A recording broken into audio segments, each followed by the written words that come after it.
بینندگان عزیز، اینجا ضلع شمالی تنگه هرمز و امروز 22 فروردین ماه 1405 هست.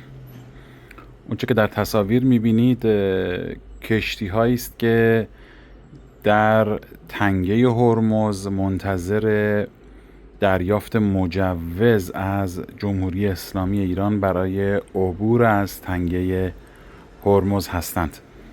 این تصاویر از شمال تنگه هرمز هست و صفی از کشتی ها رو میبینید که البته به دلیل ابری بودن هوا و وجود گرد و غبار در آسمان عمق این تصاویر کمتر است و شاید شما انبوه کشتی ها رو در تصویر به خوبی نبینید، اما با نگاهی به دوردست انبوهی از این کشتی ها در ساحل شمالی دیده میشه.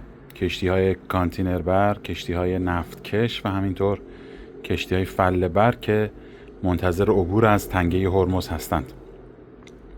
همزمان با آغاز مذاکرات میان ایران و امریکا در اسلام آباد پاکستان شاهد این هستیم که همچنان کشتی ها در تنگه هرمز منتظر هستند تا مجوز عبور از تنگه رو بر اساس شرایطی که ایران تعیین میکنه بگیرند و عبور بکنند.